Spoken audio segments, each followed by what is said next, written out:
a real pleasure to welcome all of you. And for next 3 days, we go over a lot of interesting issues that Professor Mohan was involved in. Now, I'd like to, the first day, we are devoting to ICoRSI. And I'm going to invite Dr. Mathew Varghese, who's the current director of ICoRSI, to introduce ICoRSI to some of you who may not know the details, and then we'll proceed from there. Thank you. Mathew. Thank you. Thank you, Geetam. Good morning to all. It's indeed an honor to have all of you who have had something or the other to do with Professor Mohan. He was a remarkable human being, and I've had the opportunity of spending almost 40 years with him.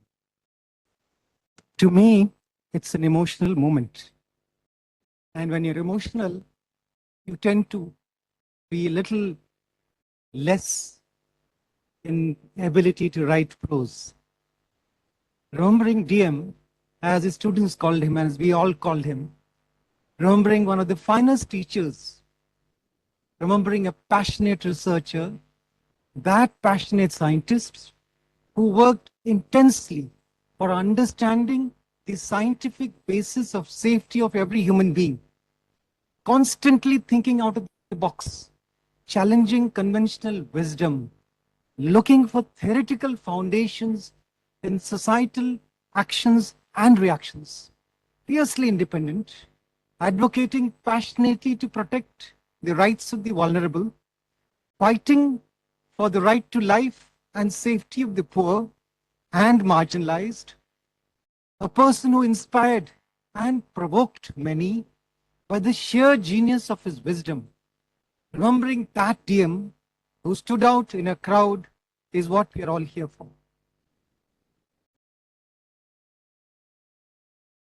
In the year 2016, all his life, right from the time he was in the US, he has been working for safety. And having interacted with a large number of policymakers, advocacy people, educationists, he was convinced that there is a need for some organization that is independent, that is not influenced by a conflict of interest, and who can provide independent, authoritative advice on road safety policies for scientists and young professionals who are wanting to be in the science of road safety. So he thought that it should be across continents, and his friends are across continents, and he met with some of the policymakers around the world. Barry Shearman, British MP, 6 consecutive times MP. He offered to be the chair. Brian O'Neill from Insurance Institute for Highway Safety. Krista from Sweden. Ian Roberts from London School for Tropical Medicine and Hygiene. Kavi Bhalla from Chicago University. Geetam from the Transportation Research Center. Murray Heiselberg from Karolinska. Kenji Doi from Japan. Maria Isabel from Colombia. Mark from Australia. And myself. We decided we'll work to change things in a manner where we can make a difference, keeping in vision that road safety and sustainable mobility policies should be based on sound, evidence-based interventions. So often the interventions that we have are not evidence-based. So the whole concept of ICoRSI was to look at international literature, interact with international literature, have a vision where we look at safety and evidence-based policies, how to spread those policies and get them translated at the ground level. And one of his favorite things was looking at all those vulnerable populations, including those vehicles which are not conventionally used in the high-income countries. So doing research in some of these areas which are not favorite topics of high-income countries. So the idea was to provide rapid, independent, and evidence-based information on road safety policy, strengthen the capacity of safety professionals. Therefore, conduct workshops wherever possible so that people can be enlightened as well as encouraged to join this field, which everyone thinks is a common sense field, whereas it's hardcore science with lot of counterintuitive measures that we don't understand unless we do serious research into them. Also, capacity building for safety professionals and also policymakers. We have been conducting workshops, and the last one was where we were all together was in the South China University, Changsha, where we all got together, had a meeting, and that was the last meeting where we had together.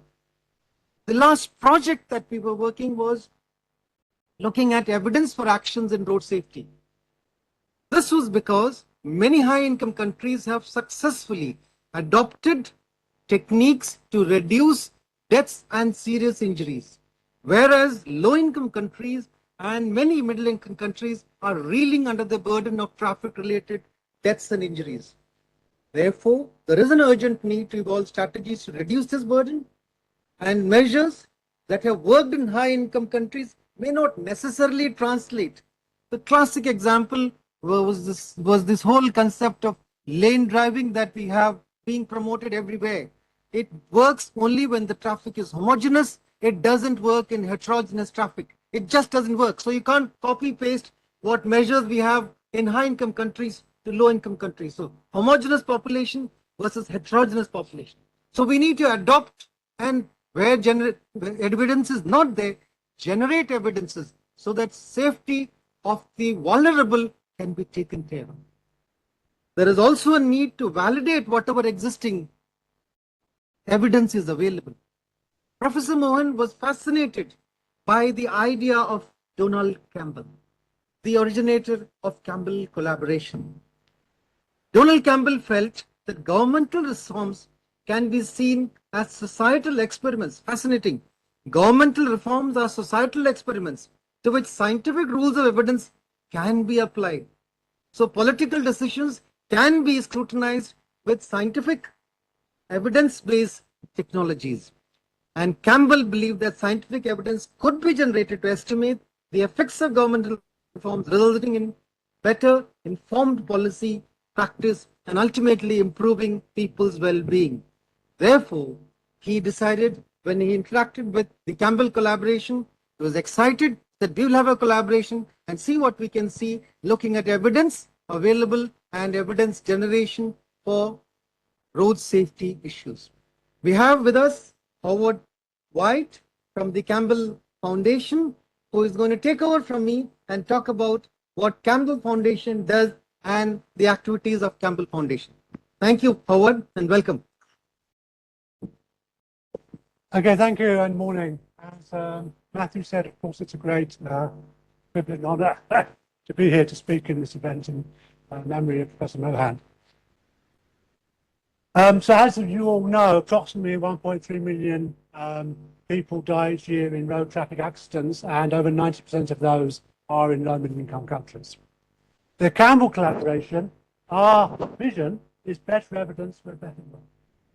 Actually, Mathew was talking about on Campbell's view of this. And so the question is, how can we use evidence to improve road safety?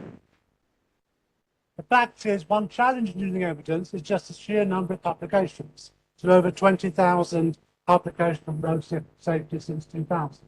So how are we going to possibly understand and put together all that evidence and have an evidence-informed approach? Well, the answer is to use evidence synthesis, which was systematic summary research evidence. And the two main evidence synthesis products are evidence maps and systematic reviews. And they're what Campbell collaboration does across a broad range of sectors. And I'll give some examples from other sectors in a moment. So we have here a very simplified policy and practice evidence cycle where any policy and practice can be used to generate data, evidence about the use, the effect of that policy or practice on the outcomes of interest, road traffic fatalities and injuries in this case. Any policy or practice implemented without taking the opportunity to generate evidence is a wasted opportunity. Always be using new innovations that should generate evidence about that innovation.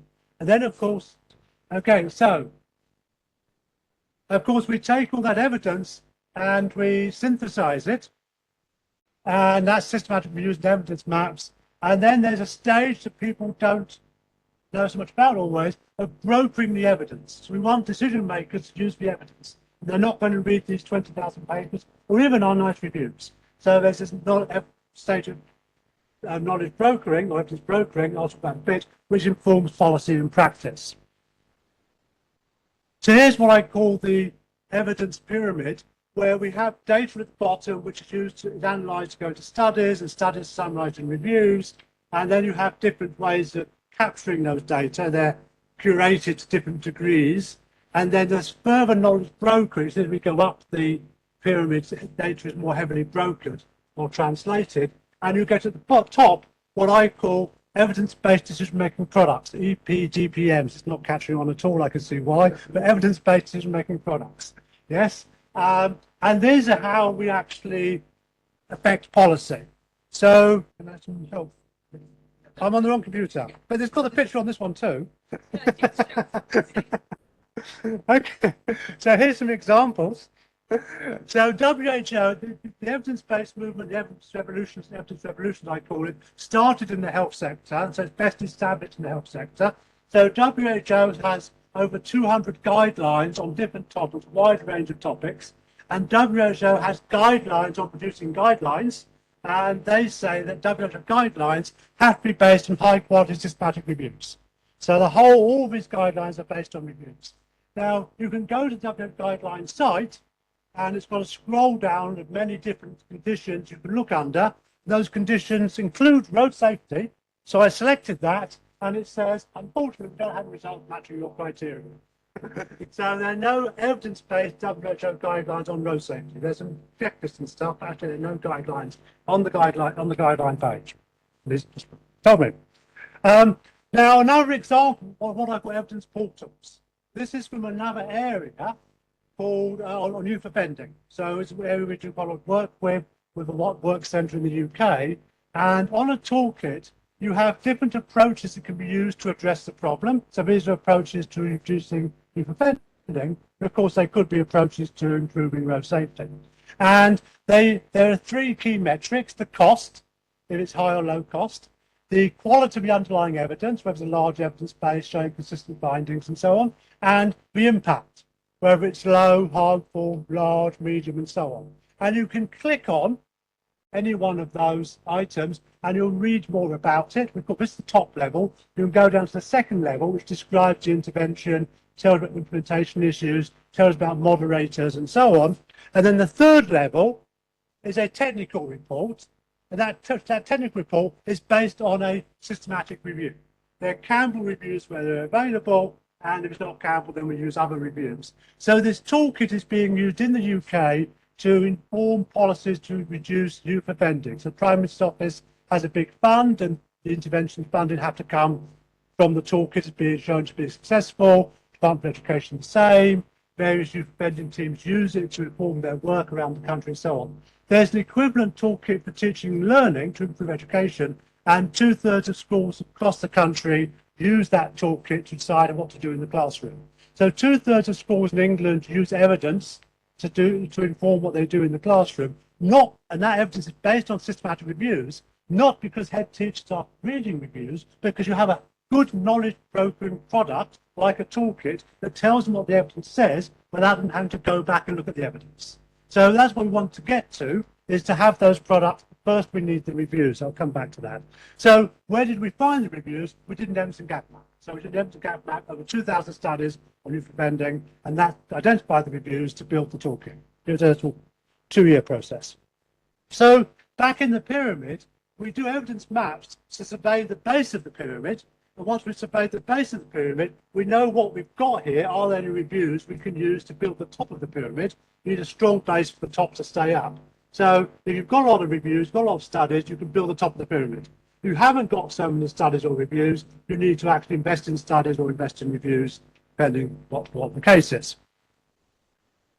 So briefly, what are maps? Evidence gap maps I recognise some people did the workshop, was it 4 years ago upstairs, and we were starting on the map then. So evidence and gap maps, they identify different interventions in the sector, different outcomes in the sector, and then the bubbles show the number of studies that tell us about the effects of this intervention on these outcomes. And they're interactive maps, I'll show you in a minute. So you can click on a bubble, get a list of studies, click on the study and access the study. So it's to actually take you to the studies.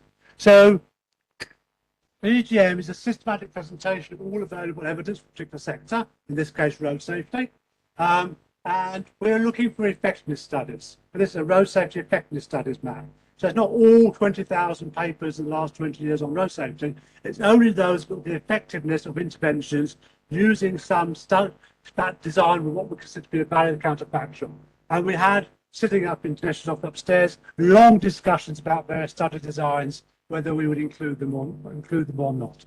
Warning, evidence maps tell us what the evidence is there, it doesn't tell us what the evidence says. That's the next stage. First do the map, then synthesize the evidence. And we haven't got to that stage yet. So here's an overview of the road safety map. It has 839 effectiveness studies and just under 100 systematic reviews. It's organized in various factors around human factors, vehicle design, and so on. As the interventions are broken down in various categories. And then the outcomes, of course, based on non-fatal crashes, and then various behavioural outcomes like changing helmets, seatbelts, and speeding, and so on. So the studies get coded according to what they report. When you make the map, you can actually change the row and column headings according to anything you've coded. And the most striking feature in this particular map, wrong laptop, in this particular map, I'm sorry, that's just explaining the map a bit more. Boom, boom, boom. Most striking feature in this map is this. So over 90% of studies come from North America. Mathew referred to this. And, you know, South Asia, you go a bit further down, you'll find some bubbles, but there's hardly any effective studies come from South Asia. There's some come from East Asia, then in all China, a lot of the railways in China, and they've done a lot of studies of them. So a lot of that is actually Chinese railways, but basically you'll see there's hardly anything here in these columns. So there's this huge gap. 90% of studies in North America, 90% more 90% of injuries and deaths are in low middle income countries. So there's a huge evidence gap. And as Mathew referred to, this matters. While some risk factors are transferable, speeding, seatbelts, drug and alcohol use and so on, many are not because of different road use patterns. So basically you have a lot of non-vehicular use of roads in developing countries. You have shops on roads, in roads, you have pedestrians, you have what Mathew referred to as types of vehicles you don't get in developed countries. And so the fact is, in high-income countries, 80% or more victims in accidents are drivers and their passengers, whereas in developing countries, 80% of victims are other road users, pedestrians and cyclists. And so the sort of research being done is not relevant to these contexts. And as the map shows, that research is still not being done.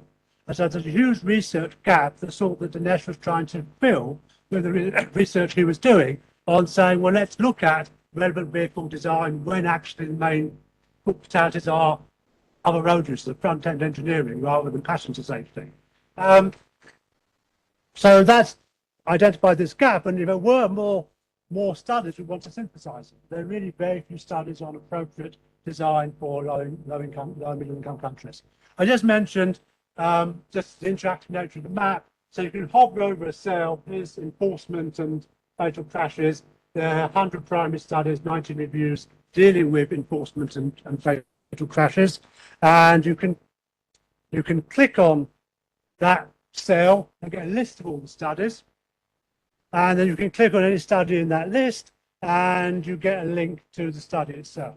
So the map's not just saying, here it's approximately 1,000, here's approximately 1,000 studies on road safety. It's actually laying them out in a map and how to navigate them. It actually allows you to access the study as well. So there's a rich resource in road safety available. So what's the map for? It's to increase discovery and use of relevant research. It's promote effectiveness, which is Dinesh's main thing. Promote effectiveness in the area of research. Identify a group of studies for reviews. There's just not many in low-income countries. Identifying gaps, we're talking about that. Identifying existing reviews to evidence-based decision-making products. And but the reviews might not be very conclusive. There's really not much evidence, or the evidence isn't of great quality. So finally, even though the map doesn't say what the evidence says, we can of course look at the reviews in the map. And Dinesh was very fond of saying that people don't speed or drink, they don't know it's not safe. And so telling them it's not safe is not going to make any difference. So he was very convinced driver education not effective because basically people don't speed, they don't know they shouldn't, so telling them they shouldn't won't work. And the review came out last year of driver education that says education is not effective in reducing crashes or injuries either individual or community level.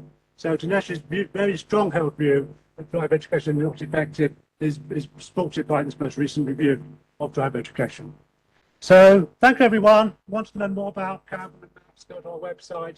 We're actually here with Campbell South Asia. We have an office based here in Delhi, the regional centre for Campbell, which Mika is heading, and of course Campbell Central is here. So thank you. Happy to answer any questions. There's no time. Okay. Thanks, Howard.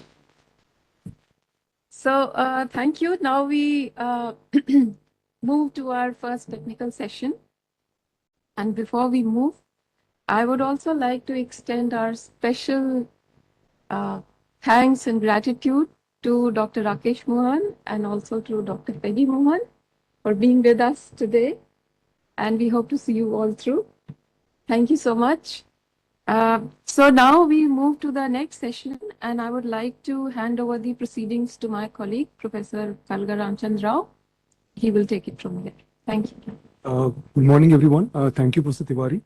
I think in this session, the main speaker is Dr. Mathew Varghese.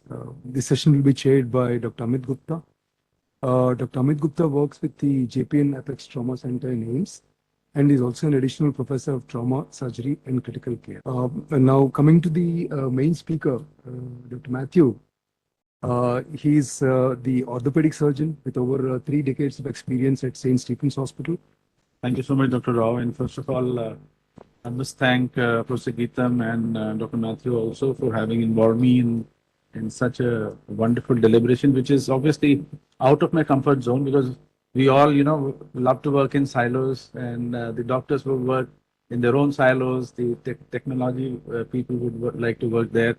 But as Dr. Mathew in his opening remarks said, that we need to, sort of dissolve those silos because trauma or road safety is a team game, and I think every member of the society is equally responsible or not responsible for whatever is happening on Indian roads. And not only remembering Dr. Dinesh, but also reiterating the fact that these things are discussed. Now, this was a planned symposium, but in the media, these things are discussed when something happens. And recently, something happened on an Indian road, which was not good. And suddenly, the media is up and about with right from injury prevention to primary, to post-crash care.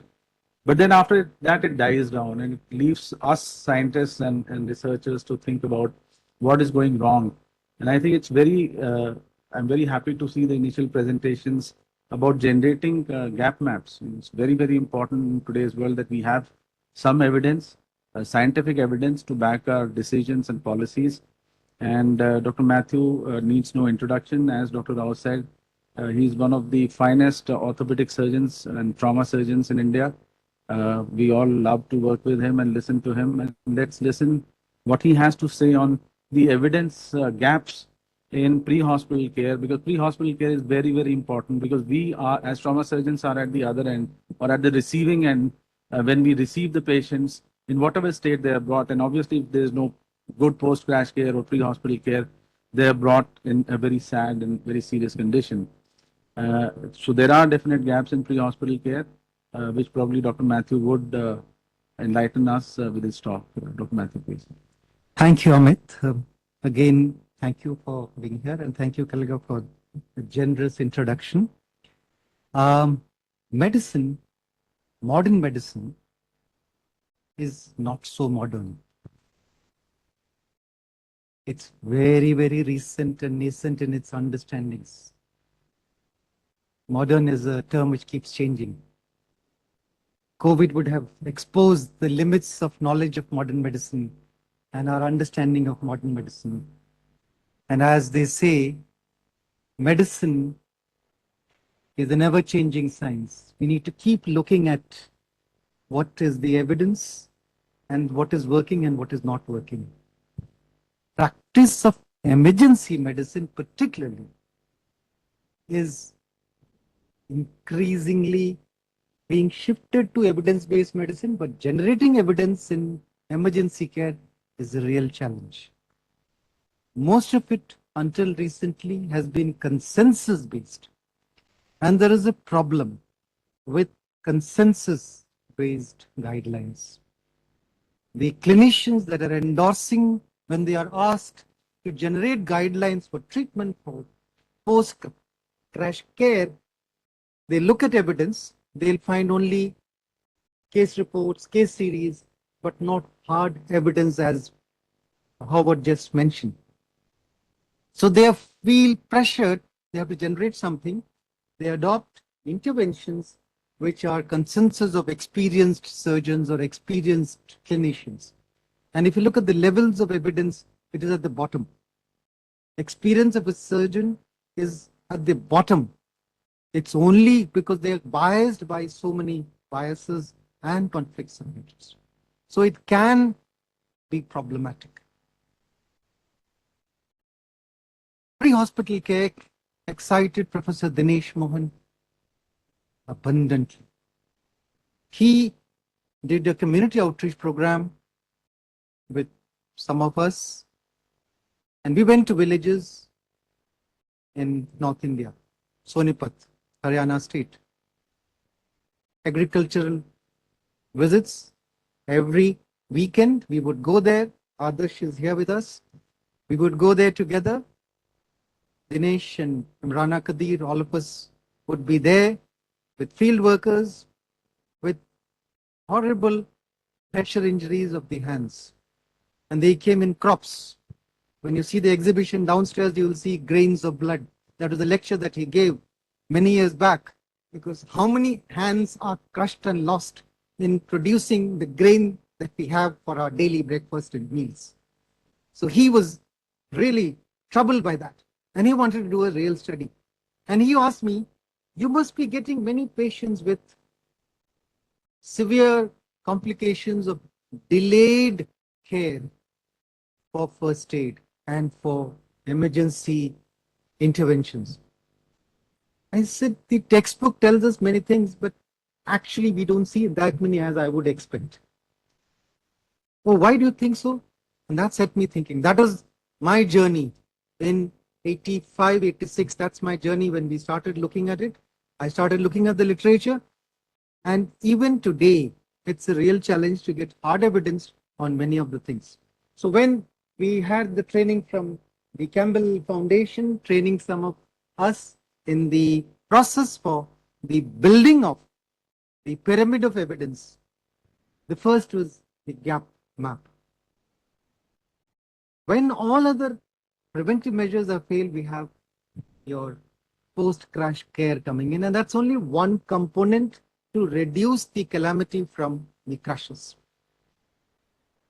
But then, Howard has made my job easier in explaining what is a gap map. It's a map. It's a visual presentation. You saw the maps that Howard showed. They are visual presentation of interventions and outcomes, and how they are matching, and how the matrix is presented in terms of how many you have in one cell.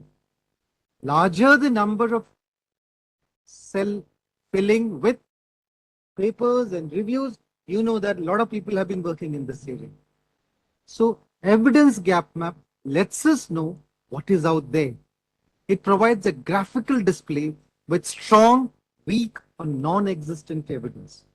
And that's what is the first step towards understanding what we need to do and where we need to generate evidence. In road safety, as he explained, there were very few interventions that are hard evidence-based. We then had discussions in trying to identify interventions, looking at measurable interventions, looking at deaths and injuries as outcomes. So looking at all the studies that looked at. We also looked at some of the intermediate outcomes, that is helmet use, seat belt use, speed reduction, drink drive reduction. So different aspects we looked at, and we had research workers looking at this and looking at papers. So the idea was to find out what is out there and see whether we can guide policy on this. Systematic review, on the other hand, with physicians and healthcare workers are very familiar with systematic reviews. They won't be that familiar with evidence gap maps. And systematic reviews are in the higher levels for evidences for interventions. Evidence gap map only summarizes what is there or what is not there. It doesn't tell you what to do. You have to intelligently interpret what you found and analyze them. Systematic reviews can inform policy, whereas evidence gap maps can only inform research priorities. So there are a lot of differences. A lot of people say, no, evidence gap map, so that's a systematic review. No. Evidence gap map is a precursor leading on to possibly systematic reviews, provided you have studies. And as you just heard, Howard, if you don't have studies, what do? You can do a systematic review only if you have studies. But if you don't have studies, you can't do systematic reviews. That becomes a problem. So we had long discussions trying to find out what all factors we bring in. So we look at human factors, we look at vehicle factors, we look at road design and environment and infrastructure factors, we look at the post-crash pre-hospital care factors, and also the legal institutional policy framework factors. So we looked at all these areas, and in each area looked at papers that told us this is the intervention we did in this area. And we also had the evidence gap map shows the one of the rows tell you the interventions and outcomes tell you in the columns. You look at columns, you'll find it. So you can further classify them into low income, high income studies. You can look at area wise, region wise. You can look at how many are systematic reviews, how many are just outcome studies, how many are whatever. So population, age, different categories can be categorized. So in the evidence gap map for road traffic injuries, including post-crash care, we had shortlisted the available literature online as well as grey literature, as well as some of the other papers, looking at total papers over 200,000. Over 200,000. And of that, exclusions were the duplicate literature, which is excluded. About 100,000 were duplicates. And then we came to almost 100,000 screening title abstracts. So looked at it. So does the abstract tell you the outcome and the intervention that we have planned? Are they matching with our protocol? So we generated a protocol, which is a published protocol, and we have to publish the protocol. And we follow the protocol. In the protocol, we looked at whether the intervention and the outcomes are matching, then the study is included. Then it turns out of the 100,000 papers that were looked at, the abstracts that were looked at, we shortlisted about almost 5,000 papers for screening full text papers. And these were then allocated to different experts. Geetam looked at a bunch, Kavi looked at a bunch, I looked at a bunch. Abhay, of course, was coordinating many of the sorting out. Dinesh looked at a bunch. And we then tried to see different categories of interventions and outcomes for each of these subspecialties. So this is how we looked at the studies. And that's the total map that we have. So Howard showed you a different kind of a bubble map, but each pixel that you see there is a study. So you can see from this rows and columns matrix that you have densely populated cells. That means there are several studies done in that area. I'm not sure if you can read at the back. So the first column, which is densely populated, is on enforcement and fatal crashes. So clearly, it's obvious. The police are enforcing and they are looking at fatal crashes. So you're looking at studies that are easily available to do. You may not have a very detailed intervention study, but that's what is available. So you have lots of studies on that. So that cell is densely populated. Whereas if you look at the empty cells, there are so many of them. These relate to bicycles, the vulnerable roads, non-powered vehicles. No one knows what's happening in them. There is no evidence there. So this map, just by looking at the map, you can say, we need to work in this area. we are deficient and we need to work in this area. So we can pick up what needs to be done each of these. So looking at all, each of us put it together and submitted it. Dinesh, before he passed away, he put all the things together and gave a draft. Before we could finally complete it, he passed away. But he completed the draft and we all then finalized it together and we have submitted it, and we have now a presentation where we look at effectiveness of road safety interventions and evidence gap map. This is a prelude to serious researchers in our countries planning for what research work to do. That's the whole idea. So for example, in my area of post-crash care, the topics selected included extrication, looking at ambulances, looking at the personnel in the ambulances and the emergency medical personnel, looking at first aid training, looking at whether stay and play, which means at the site of crash, do you take care of this patient? There doing physical interventions, splinting, mouth to mouth, CPR, whatever intervention you have, oxygen, whatever you have, all those, or you scoop the patient and run to the nearest hospital facility. So we looked at that, and then the time to get to the hospital and the drugs and medication that have been used. We looked at all types of traumas. However, we excluded burns and shock because these are not very common in road crashes. And we found almost 118 papers that were there. And of these, systematic reviews were 27, impact evaluations were 86, protocols were 5.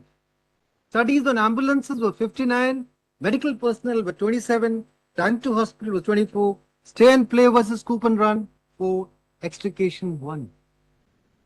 Studies from North America, Australia, Japan, high income countries 80%, China, Brazil, the high middle income countries 12%, low income countries just 8%. And the map that is there, looking at post crash care, just look at the second cell from, look at the number of empty cells. That tells you the serious gap in research that we have. We don't have hard evidence in this. We need to actually generate some of these things. And when you look at detailed cells, looking at one side is looking at the outcome, the other is looking at the systematic review studies. And we look at extrication. There are no systematic reviews, there are no papers on the extrication, because in a vehicle that is crashing, extricating that person from that vehicle is a challenge because the doors can get jammed. So in the recent crash that happened, the doors did not get jammed. So the media is highlighting that doors did not get jammed. They could open the door. But that's a problem that can happen. That was a very high-end vehicle. So it can happen, otherwise the doors can get jammed. So extrication will need extrication equipment. But no doctor knows about this because he's not there at the seat. He doesn't know how the patient has been lifted out. So understanding that and how that affects the outcome needs to be reviewed. So there is an evidence that is required. So similarly, each of these components have been looked at in the impact evaluation basis and looking specifically at the low income countries. The number of studies, systematic reviews are practically nil in most of the cells that we are finding. We did expect some of this because when we're doing literature search, we can get a clue. But this is hard evidence that the gap is there and documenting the fact that the gap is there. And if you look at this, the chart, look at the extreme left is extrication. That's practically nil. Ambulances, we have many studies. Drugs and medication, there are many studies. Quite often there is a conflict of interest there also, but there are lots of studies on that. Time to hospital, some studies are there, especially in the fatal crashes. There is some study, but the numbers are definitely less than what is right. First aid training, stay and play versus all these are low end evidence that is available. Again, when you look at the region, low income countries versus high income countries, all the golden charts are high income countries and the blue are low income countries. So you know where the gap is. So unless you do serious work in trying to analyze what is happening to our injured, it doesn't work.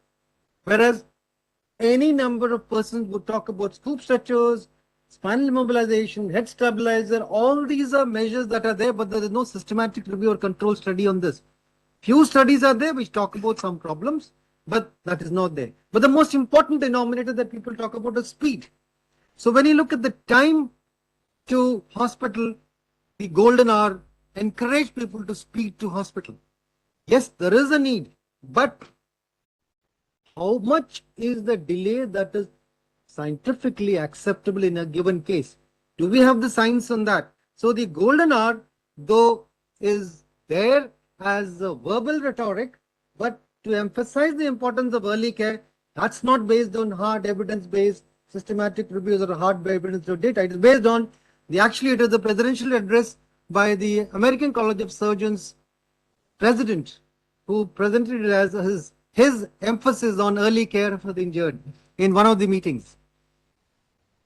When we look at faster is helicopter. So all politicians would love to tell you that, I'll get you helicopter and helipads for your patients that have shifted.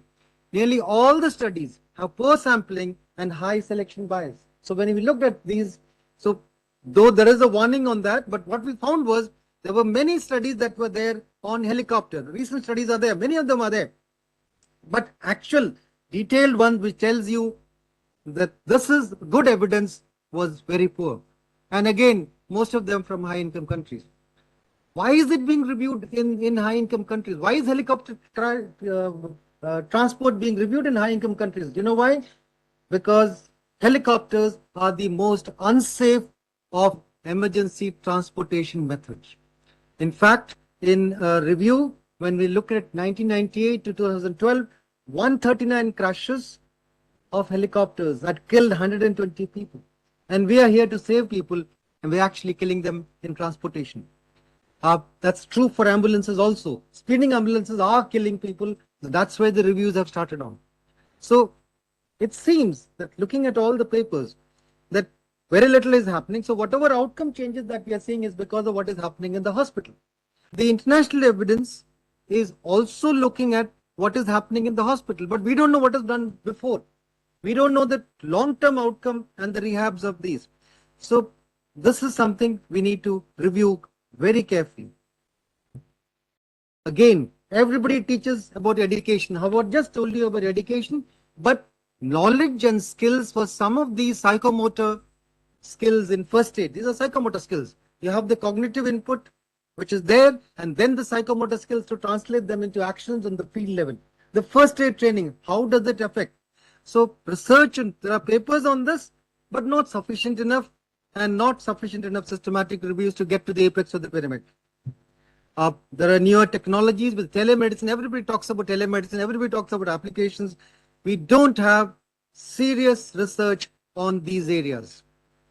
Cochrane review found that based on the limited data, advanced life support in the pre-hospital setting does not change the outcome of victims. So we did find a Cochrane review which talked about that advanced level of support, basic life support, yes, but advanced life support, investing in that. So why is it important? It is important because if we invest more in advanced level support, thinking that that is the best and therefore we need to have it, we are wasting our resources where it is not going to make a difference. So we need to understand that. Again, it seems that in an urban setting with relatively short transportation times, there is no strong evidence supporting field advanced life support. Doing field intervention, there is no hard evidence that is there. Again, Cochrane review. So whatever little we could get in this area was Cochrane review. And for those of you who are unfamiliar with Cochrane, Archibald Cochrane started this whole concept, which in the health sciences, what you think works may not be what works. So the whole field of evidence-based medicine and healthcare started in the late 80s, 89, 90. Though he was a wartime physician imprisoned as a prisoner of war, he expected these patients to die, the prisoners of war to die because of the appalling condition there. It did not happen.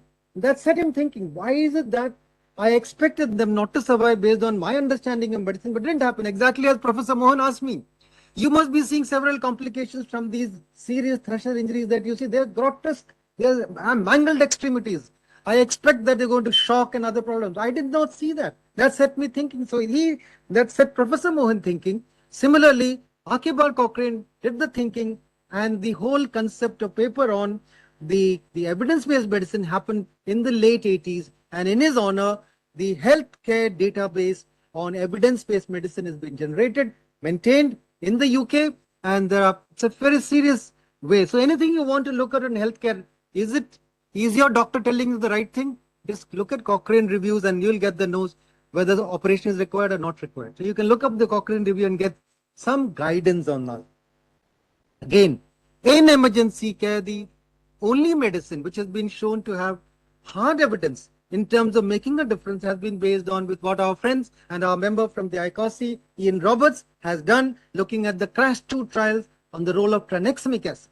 How it can change the outcome if within 3 hours of an injury it is given. When the Supreme Court committee was set up to look at how we can protect the road traffic injured victims in India, and a questionnaire was made looking at the medicines that are given, and when we recommended that you ask the state governments, in India state health is a state subject, the health ministries were asked the question, are you using tranexamic acid? The answer was, what is tranexamic acid? Surprising in this age when you can Google it and find out. The question came back. So the secretary to the High Court committee, they're asking, what is this? Why are you asking this question? So the evidence was that it does make a difference. And in fact, many high-level evidence has supported that tranexamic acid has made a difference in the outcome provided it's given within 3 hours. So if you have a delay in getting a patient to a definitive care facility, this can be intervening, life-saving, which protects you from serious life-threatening hemorrhage. So that is why it is important. It's not about cost cutting. It's about getting the right science, getting it right as far as science is concerned. So what is the roadmap for us? So we have the evidence gap map before us. So we need a research GPS. The EGM helps us flag many areas of deficiency. It is important to look at these areas of deficiency and look at the striking lack in especially resource constrained situations. How do you deal with this in very poor communities? How do you deal with the seriously injured in a rural setting with no healthcare facility? What happens? You may have low quality research, but it can give you insights to further research. So don't dismiss low quality research. It tells you it is there. It tells you, look at it and see what you can do and generate better. So better evidence. So at different levels, you have the intervention possible at the crush site, during transportation, in the emergency room, in the hospital care, in the intensive group, and in rehabilitation. Each of these means there is a total fragmentation.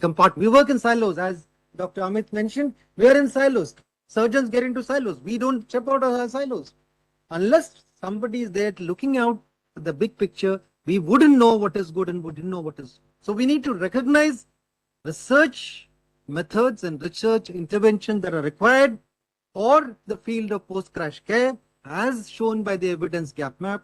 And we need to, in this research, we can't have all kinds of things being looked at. We need to critically look at what is essential and what is less essential, what is desirable. We need to look at how do we generate this evidence and how do we do serious research and how newer technology of vehicles, communication, and other learning methods and teaching methods can change this. So until we have clarity on this, it seems that you need to get your hospital care better, and whatever be the way, getting to the patient's hospital, once he's there in the hospital, give him all out. So if I have an injury, I go to Amit, I know that I'm taken care of completely. That kind of a confidence can come only in that system when you have a trauma team working and taking care. But that confidence will not be there if I'm having the same injury in a peripheral hospital or a peripheral state. That confidence will not be there. So to develop that, you need to just not look at one aspect, but across the country, across the region, how can you make a difference? Thank you so much.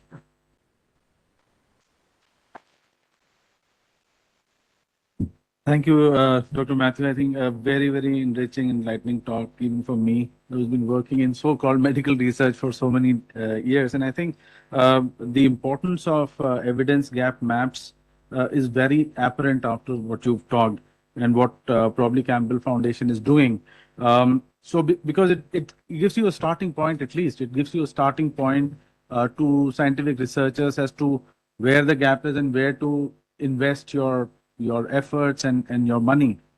And your talk equally highlighted the deficiency of evidence-based research from the low-income countries, which is again very startling because 93%, as we heard, 93% of fatal crashes happen in low-income countries, but the evidence is not being generated. So we have clinical material, we have the set scenario, we have the theater, but nobody is sort of actually going into that theater and even observing. So we're all bothered about clinical research. We're all bothered about what is happening inside the hospitals. But I think it is time for all of us to get together: road safety experts, trauma surgeons, emergency physicians, technology people who are sitting here, break their silos, and I think come onto a common platform as to where we need to invest our resources and also funds. A very great talk. I would invite, do we have time for any questions? If there are any pertinent questions from the audience about, yeah, yes. Yeah.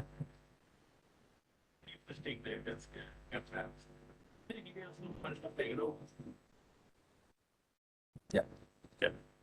Is there any way also for us to figure out which are critical areas? Like, because you have marked helicopter crashes, like how much time it takes by helicopter by ambulance. At least because most of the people are going by ambulance, we need a lot more research there.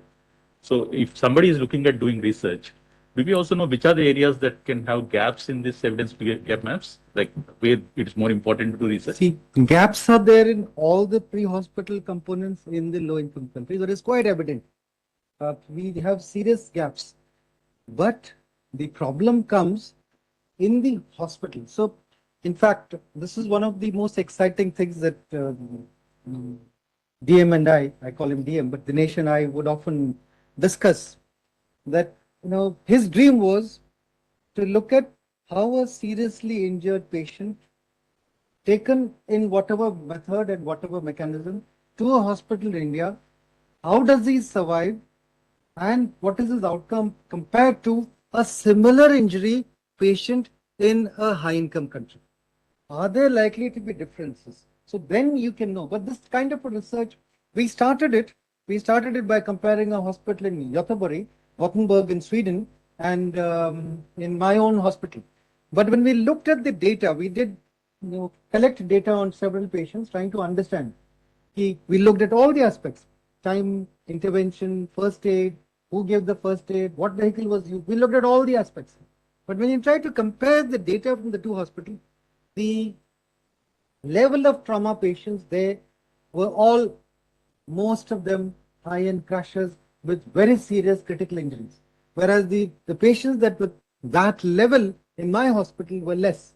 At that point in that period of study, it was less. So we couldn't really compare one outcome with the other.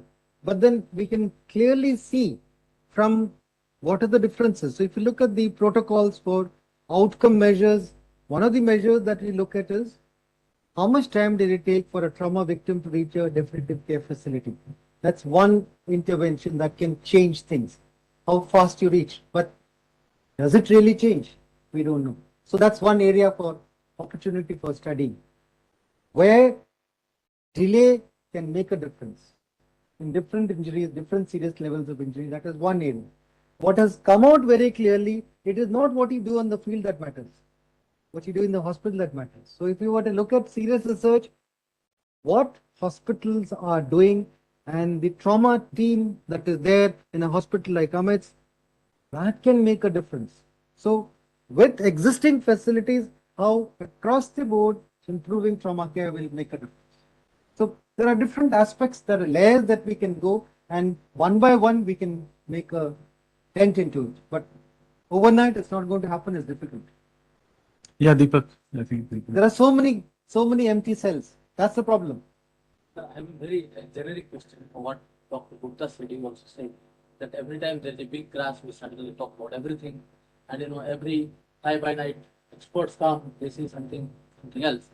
You also said that until there's evidence-based policy making, it doesn't help. And I think that we have been talking for past, I think, donkey number of years. So what exactly is coming in the way? You are researcher, people who are coming to making policy. I think they are also somehow sensible because they have also passed through some kind of examination and they must have good brain. So what's exactly not happening? Everything is going wrong. That's exactly what I mentioned in my initial part of my lecture. People think that road safety is a common sense science. It is not.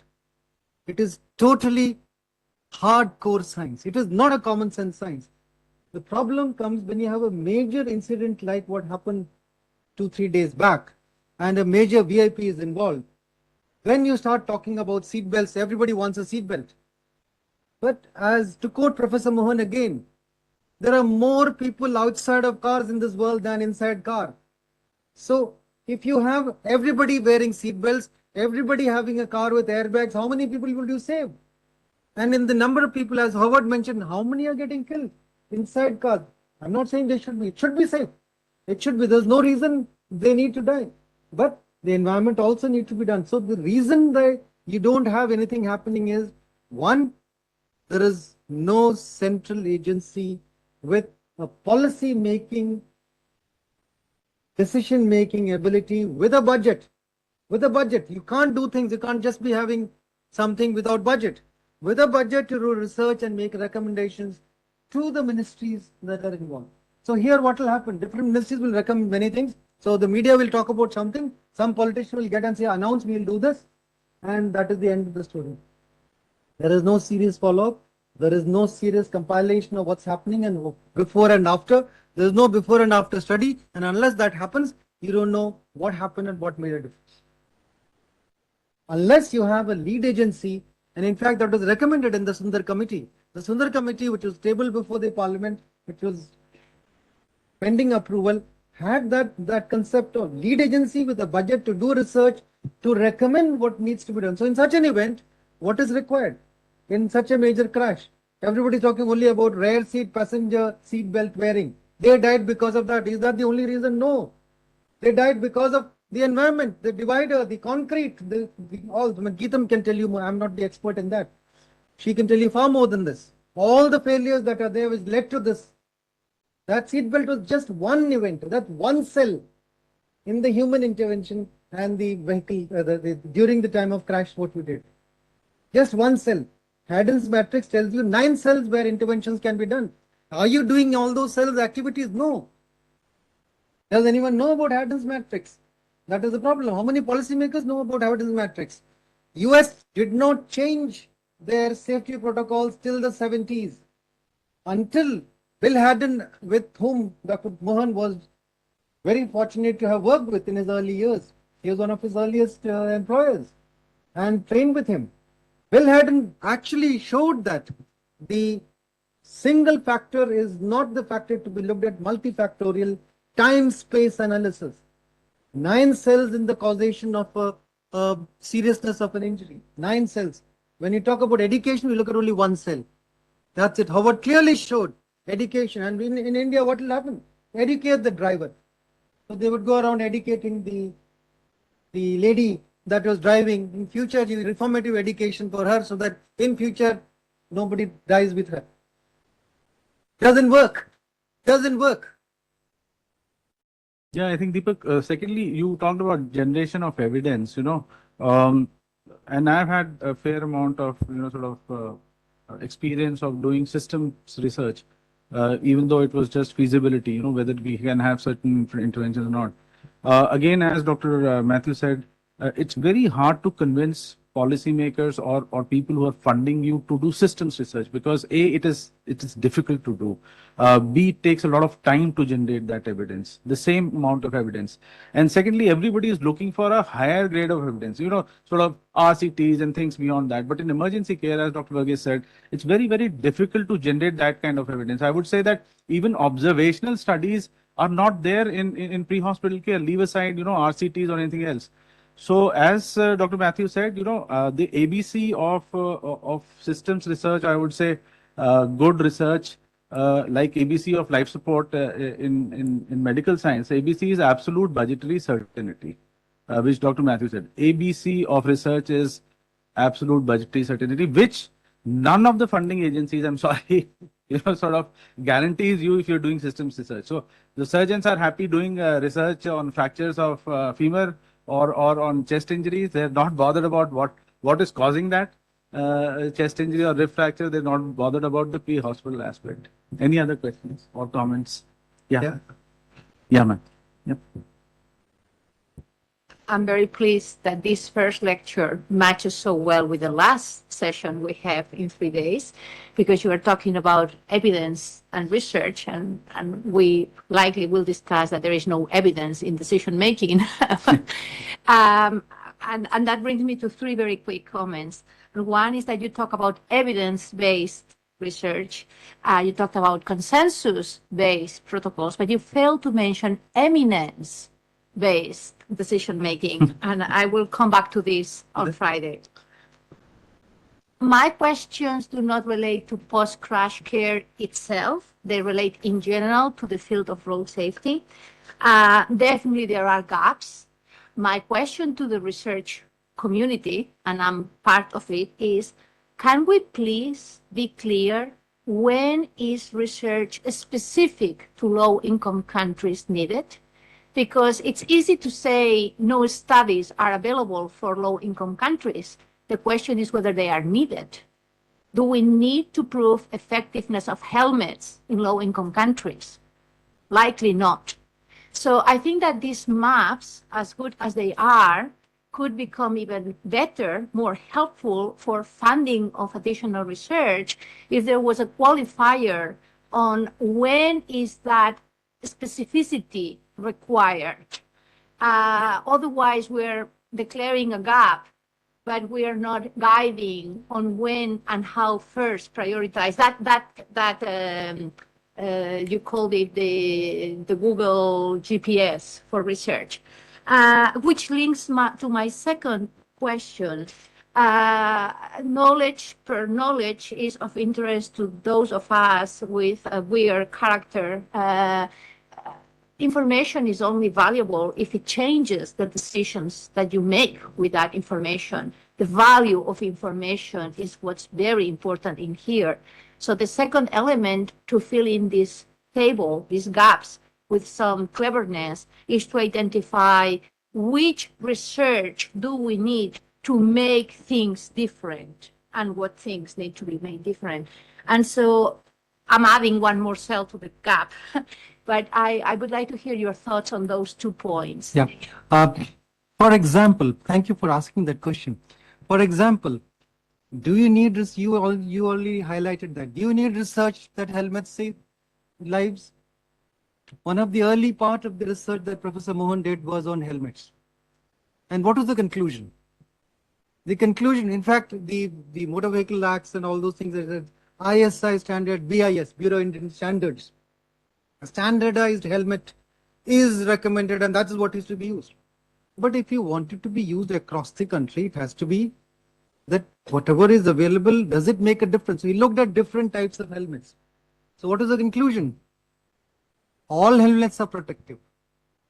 Any helmet is better than no helmet. Important. Any helmet is no better than no helmet.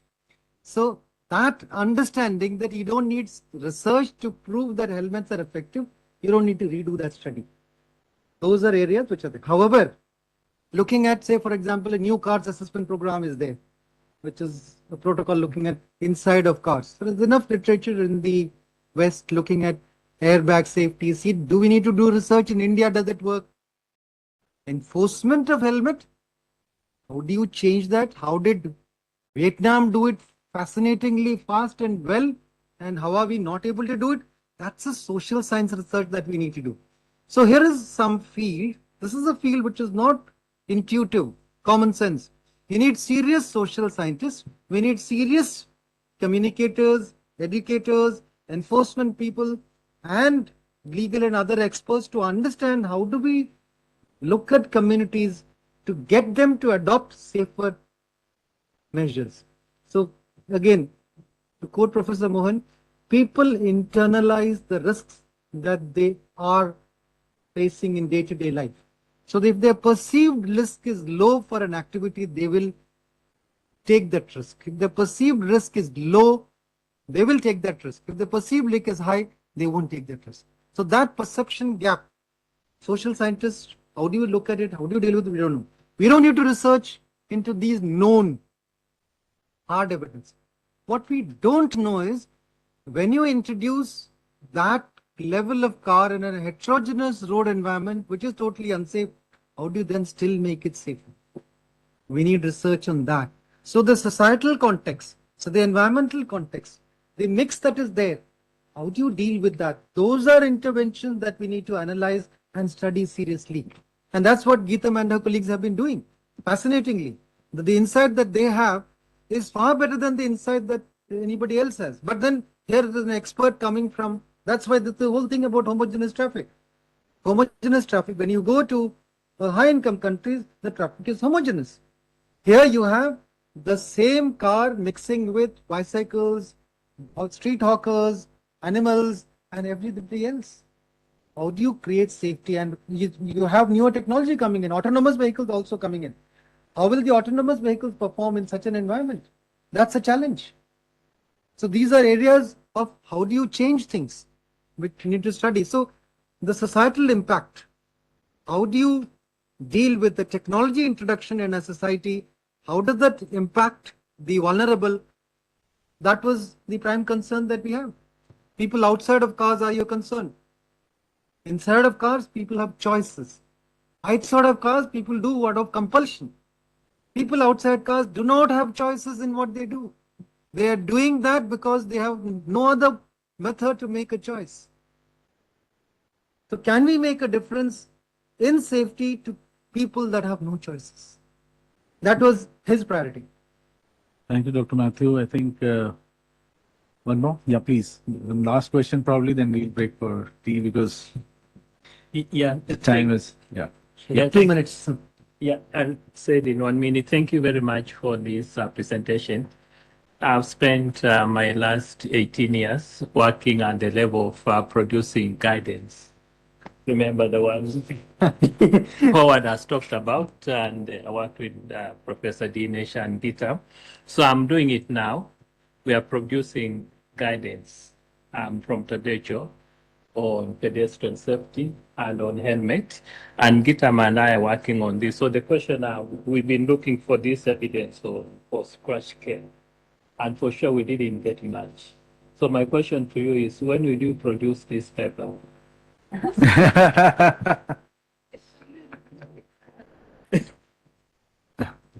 We have all the papers. So me and Abhay, we've gone through all the papers. And before Professor Mohan passed away, I know that he has gone through all the papers. Though it's not his field. His understanding of health is better than a lot of healthcare professionals. So he went through all the papers, I know that. And we used to discuss. Indeed, I can vouch for that because, you know, very early days of my research, we published a paper on helmet usage and gender bias in Delhi. And especially we took pairs who were like husband and wives or traveling together. So the speed was the same, the incident was the same, everything was same. And the driver was wearing a helmet and the lady who was sitting behind was without helmet. And that's a very common scenario.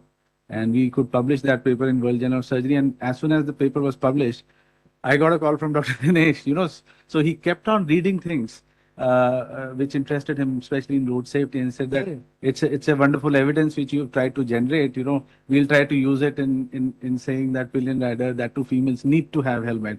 We have that law, but we don't have enforcement. So somewhere down the line, I think Dr. Mathew rightly said, we need to change as a society. We need social scientists to do that bit of research. And I think with that, a very interesting session comes to an end. Thank you, Dr. Mathew Varghese, for a wonderful talk, and to all of you for generating that kind of, you know, spark in everybody who's sitting here for road safety. Thank you so much.